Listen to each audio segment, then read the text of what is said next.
Jonathan Pierce sat in his corner office on the 42nd floor, reviewing quarterly reports when his phone rang. The Billionaire CEO barely glanced at the unknown number before answering with his usual impatience. Pierce speaking. The voice on the other end made him freeze. "Mr. Pierce, this is Memorial Hospital. You're listed as the emergency contact for Claire Thompson. She's been in a serious accident. Can you come immediately?" Jonathan was 47 years old, the founder and CEO of Pierce Technologies, a company worth over $12 billion. He'd built his empire from nothing, working 18-hour days for 20 years.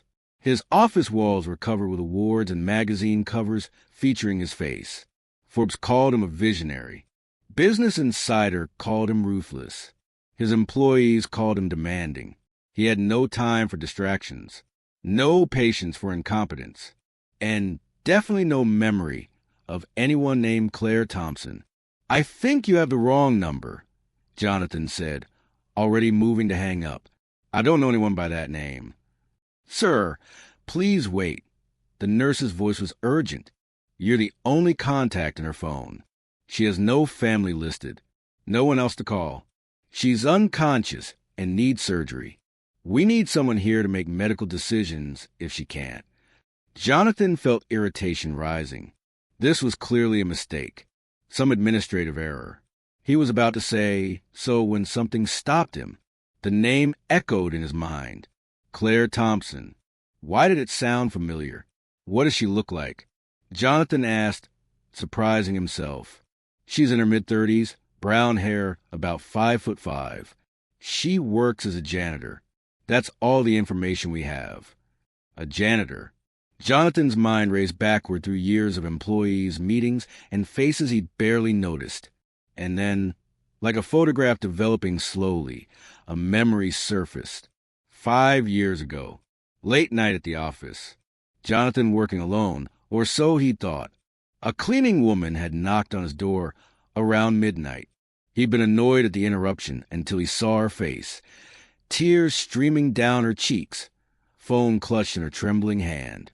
"I'm so sorry to bother you, sir," she'd said, "but my daughter is sick.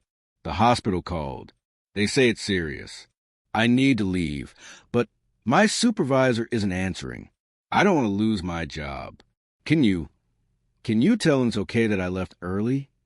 Jonathan remembered the desperation in her eyes, the way her hands shook. He'd surprised himself by not just approving her early departure, but driving her to the hospital himself. Her daughter had appendicitis. Dangerous, but treatable. Jonathan had waited 3 hours in that waiting room, working on his laptop while this woman paced and prayed. When the surgery was successful, she'd hug him, a gesture so unexpected and genuine that Jonathan had stood frozen, unsure how to respond. "Thank you," she'd whispered. "You didn't have to stay. Most people wouldn't have. But you did. I'll never forget this." He'd told her it was nothing, drove her home at dawn, never mentioned it again. And honestly, he'd forgotten about her until this exact moment. Claire Thompson, the janitor with the sick daughter. "I'll be there in 20 minutes, Jonathan said. He grabbed his coat and rushed to the elevator, ignoring his assistant's confused questions about his canceled afternoon meetings. In his car, Jonathan's hands gripped the steering wheel as fragments of memory returned. Claire had worked night shifts at his building for years. He'd seen her occasionally, a quiet woman who cleaned offices after everyone went home, essentially invisible to the executives who left their messes behind. Why would she have him, only him, as her emergency contact? They had one meaningful interaction 5 years ago. One night, one act of basic human decency that he'd barely remembered until today. The hospital came into view. Jonathan pulled into the parking garage, his mind racing. He'd built a billion-dollar company, but he couldn't remember the last time he'd been listed as anyone's emergency contact. His ex-wife wouldn't call him in an emergency. His adult children had their stepfather's number first. Even his own siblings probably had their spouses listed before him. But this woman, this janitor he'd helped once and forgotten about, had put his name in her phone. had trusted him enough to be the person they'd call if her life hung in the balance. Jonathan walked through the hospital doors, gave Claire's name at reception, and was directed to the surgical wing. A doctor approached him immediately. "Mr. Pierce? Thank God you're here. Miss Thompson was in a severe car accident. She has internal bleeding and needs emergency surgery.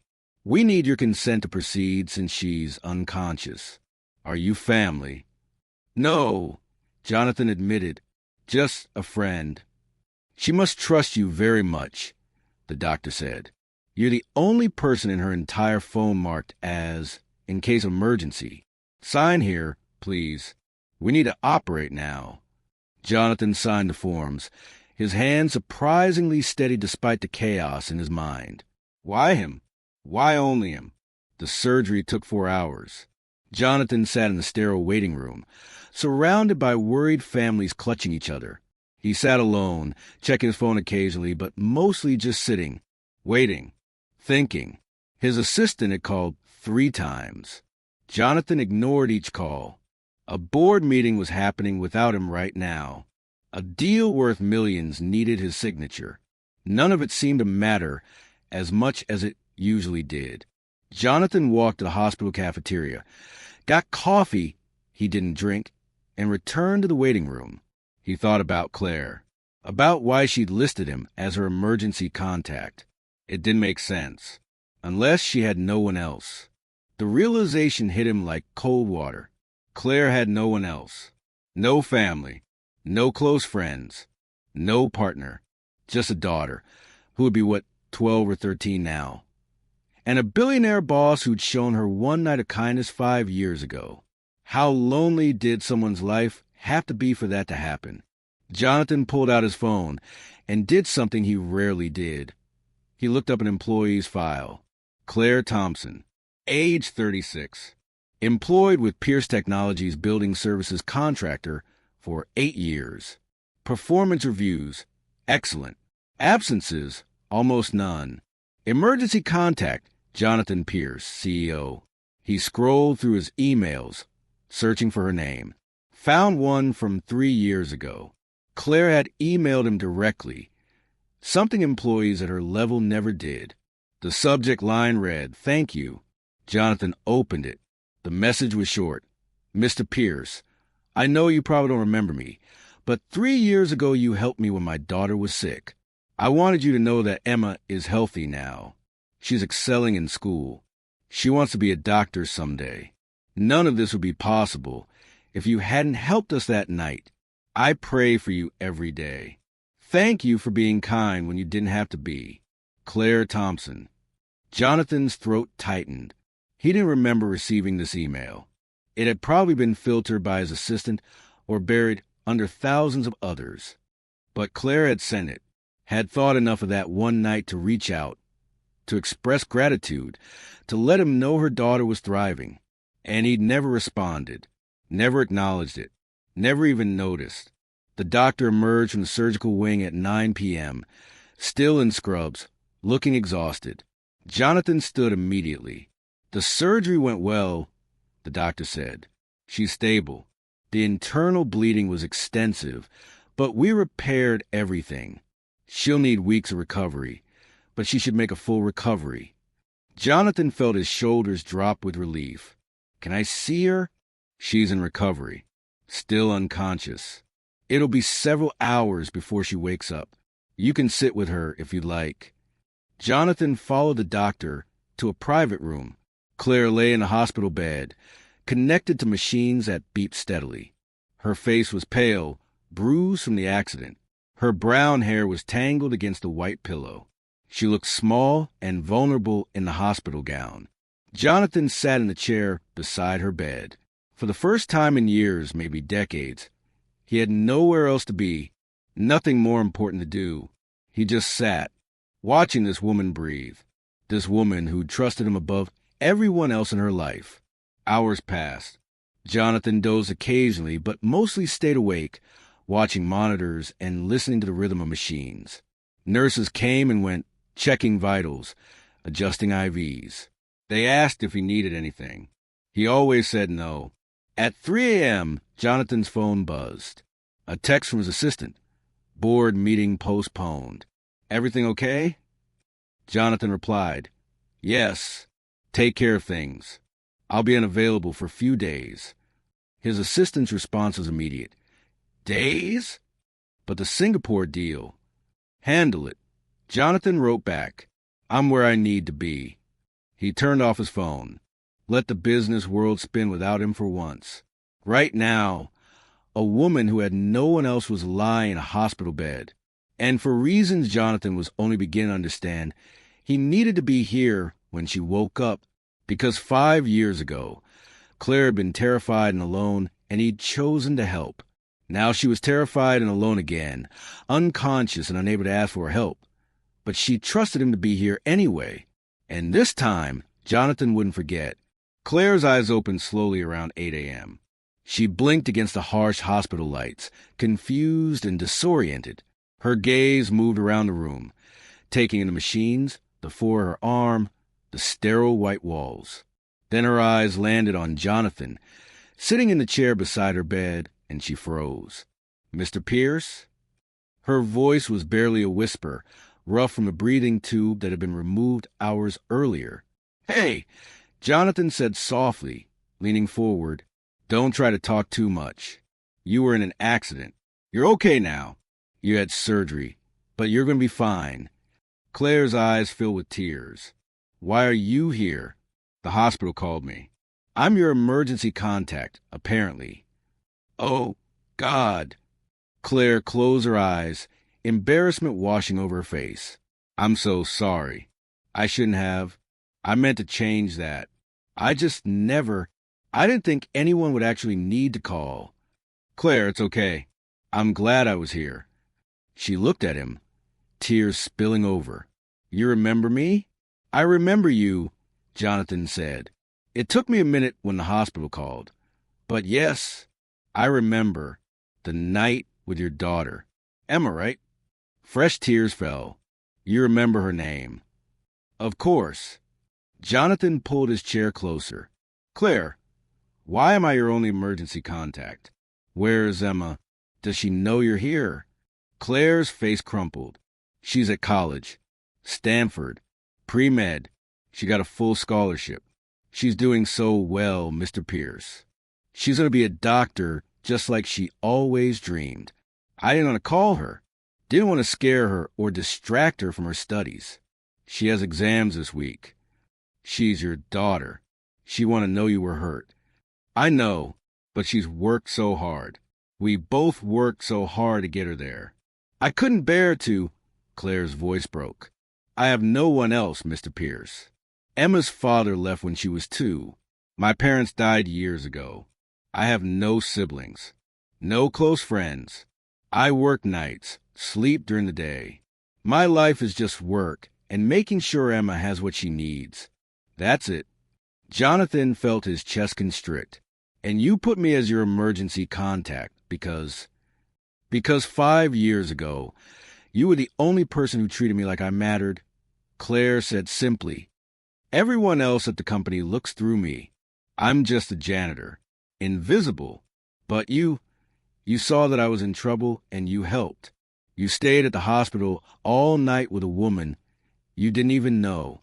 You didn't have to do that, but you did. It was one night, Claire. It was everything to me, she insisted. That night changed my life.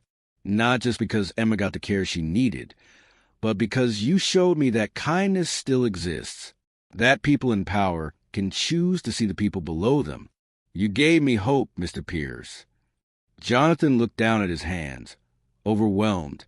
One act of basic decency, something he'd barely remembered, had meant everything to this woman, had given her enough hope and trust to put his name as her lifeline. I didn't even respond to your email, Jonathan said quietly.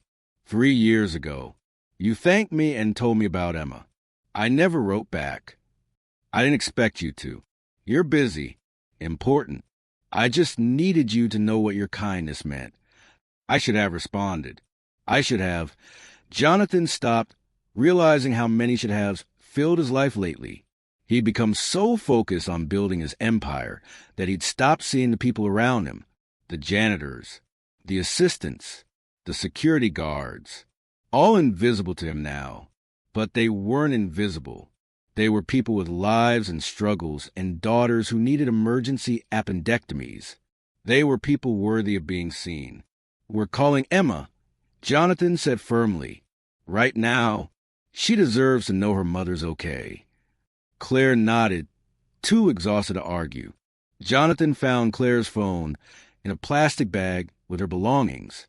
He dialed Emma's number, and when a young woman answered with a worried "Mom," Jonathan explained the situation as gently as possible. 20 minutes later, Emma was on a flight home from Stanford, and Jonathan was still sitting beside Claire's hospital bed, finally understanding why he was there. Jonathan stayed at the hospital for 3 days. He took calls from his office, but refused to leave until Claire was stable and Emma arrived. His assistant thought he'd lost his mind. His board members were frustrated. Jonathan didn't care.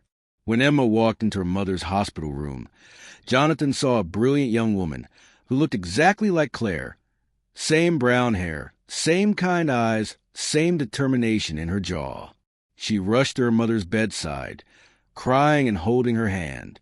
"Mom, why didn't you call me immediately?" "I didn't want to worry you during exams, sweetheart." "Exams don't matter if you're hurt." Jonathan watched this exchange from the corner of the room, feeling like an intruder in their moment. He started to leave, but Emma turned to him. "You're Mr. Pierce," she said. "You're the man who helped my mom when I was sick." "Yes," Jonathan said. "She talks about you," Emma said. "She always says that if I become a doctor, I should treat people the way you treated her, with dignity and kindness, no matter who they are." Jonathan felt tears prick his eyes for the first time in years. "Your mother is a remarkable woman. You both are." Over the following weeks, Jonathan did something unprecedented. He visited Claire during her recovery, brought her books and magazines, made sure she had everything she needed. But more than that, he listened, really listened as she told him about her life. The struggles of single motherhood, the pride she felt watching Emma succeed, the loneliness of having no one. "I'm not lonely anymore," Claire said one afternoon. "You've given me something I didn't have before, a friend." "I think you've given me more," Jonathan admitted. "You've reminded me who I used to be before I got caught up in building an empire. You've shown me that success isn't just about money or power. It's about being the kind of person others trust in their darkest moments." When Claire was discharged, Jonathan arranged for home care. He visited weekly, sometimes bringing dinner, sometimes just sitting and talking. Emma returned to Stanford, but called frequently, and Jonathan always asked about her studies, her dreams, her life. One evening, 6 months after the accident, Jonathan sat in Claire's modest apartment, so different from his penthouse, sharing pizza and watching Emma's latest video call from college where she excitedly discussed her anatomy class. After Emma hung up, Claire looked at Jonathan. "Why do you keep coming here? You don't owe me anything." "I know," Jonathan said. "I come because you changed my life, Claire. That call from the hospital, being told I was your only emergency contact. It woke me up. I'd become so isolated in my success that I'd forgotten what matters. You reminded me. I didn't do anything special. You trusted me. You saw something good in me worth holding on to. That's everything." Jonathan had made other changes too. He'd started learning the names of the cleaning staff at his building. He'd implemented better wages and benefits for all contracted workers. He'd created an emergency fund for employees facing medical crises. He'd begun showing up, really showing up, for his own children, rebuilding relationships he'd nearly destroyed through neglect. All because one woman had listed him as her emergency contact. All because being needed by someone had reminded him that people mattered more than profits. Years later, when Emma graduated from medical school, Jonathan sat in the audience beside Claire. He watched this brilliant young woman, who'd almost lost her mother that day in the hospital, walk across the stage to receive her degree. And he understood that his one night of kindness had rippled forward in ways he'd never imagined. After the ceremony, Emma hugged both her mother and Jonathan. "Thank you both," she said. "Mom, for sacrificing everything. And Mr. Pierce, for being there when we needed you most." "Call me Jonathan," he said. "We're family now." And they were. Not by blood, but by choice. By showing up. By trusting and being trusted. By remembering that the highest calling in life isn't building empires. It's building connections with the people who trust you in their most vulnerable moments. That night, as Jonathan drove home from the graduation celebration, he thought about that phone call from the hospital that had changed everything. The call that reminded him that being someone's only emergency contact wasn't a burden. It was an honor, because when someone chooses you to be their lifeline, they're telling you that you matter, that your kindness hasn't been forgotten, that who you are in small moments defines who you really are in all moments. Jonathan had spent 20 years building a company. In one phone call, a janitor he'd helped once had reminded him how to build a life. He pulled out his phone and updated his own emergency contact information. Where it once listed only his lawyer, it now listed 3 names: Claire Thompson, Emma Thompson, and his daughter Sarah, who he'd recently reconnected with after years of distance. Because Jonathan had learned something crucial. The measure of a successful life isn't who you have power over. It's who trusts you when they have none. Claire had trusted him with her life, and in doing so, she'd saved his. Sometimes, the people we help in passing become the people who define our purpose. Sometimes, one act of kindness plants a seed that grows for years before blooming. Sometimes, being told you're someone's only emergency contact isn't an inconvenience. It's a wake-up call. And if you're lucky enough to receive that call, you answer. You show up.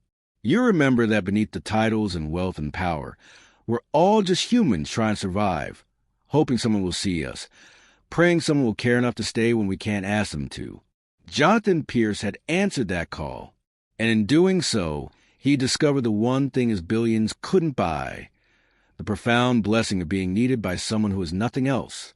That's not just kindness returned. That's life, reminding you what it means to be truly alive. If this story touched your heart, don't forget to like this video.